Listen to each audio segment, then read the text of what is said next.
everything with a day has been broken into three categories: planning, communicating, and doing. Almost everything you do in a day can fall into one of these categories. Planning, I'd love to see you have some time at the beginning of the day for planning. We'll talk about that in a second.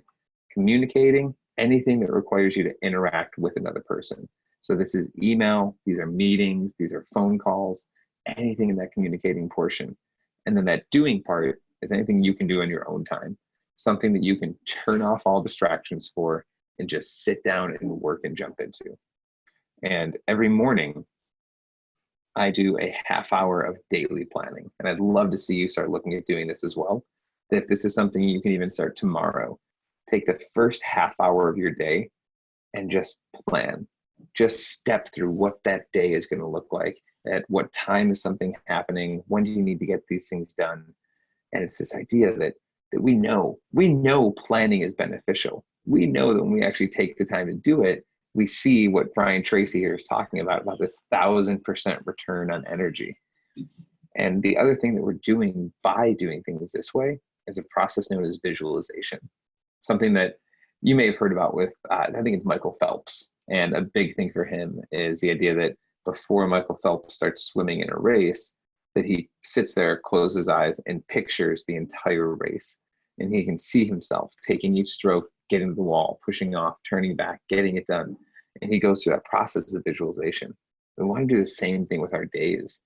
And when we do it, it helps us move faster, because now we're not figuring those things out as we go. And we're actually just jumping in and getting those things done. It also helps us, when we look at that planning at the beginning of the day, eliminate distractions for the rest of the team. If anyone's ever had that boss that just chimes in at, let's say, 11:28 on a Wednesday morning to just say, hey, I know you're working on stuff, but now I need you to do this. And it's because they're not planning ahead, because they're not looking far enough ahead to see what they have coming, that then they distract you, and then you distract the next person. And this series of distractions just keeps happening. In a recent UC Irvine study, it was showing that 25 minutes is the average. I know this sounds like a lot, and that there's no way, because we get a little something, we get distracted, we get right back into it, not that big of a deal. But there's a lot of steps that go through it, that when you're in the zone, when you're actually getting something done and you're focused, that when that focus is pulled away, it's harder to get back on track. So even if we don't think it's 25 minutes, it's at least 10 or it's at least 5. Either way, it is absolutely pulling us out of our productivity and pulling us away from being able to make the most out of the time that we have when we allow those distractions to pop up. And if anyone is using Slack, Slack is a big one that I've heard of some tours using to keep in touch with everyone. And the tour guides are all on Slack, and everyone, because then at any point, anyone can send out questions with anything they need. I'm not a fan of this type of environment, and that I think Slack breeds a right now culture, and it actually enables people to distract other people for answers instead of taking the initiative to find those answers themselves.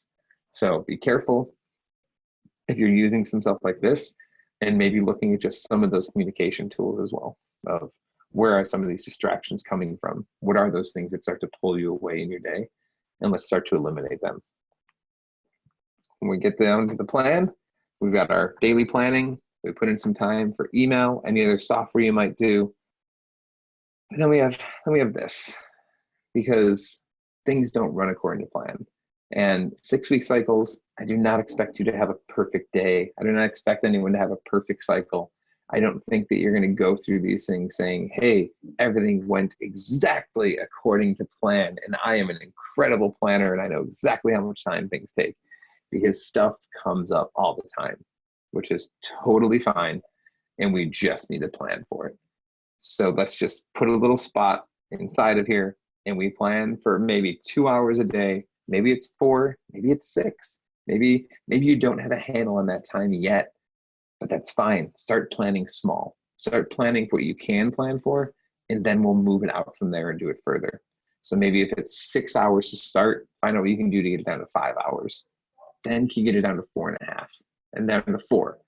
And keep minimizing what some of those things are that are coming up, some of those unknowns that hit you day to day that throw you off track, so we can start looking ahead, so you can start having a little more of a regimen set up. Once we have these couple things in place, we need to plan for the rest of the time. What we're looking to plan for are only 6 hours per day. Inside that 6 hours, we have 30 minutes for planning, leaving us 5.5 hours per day for emails, meeting, projects, anything else that comes up.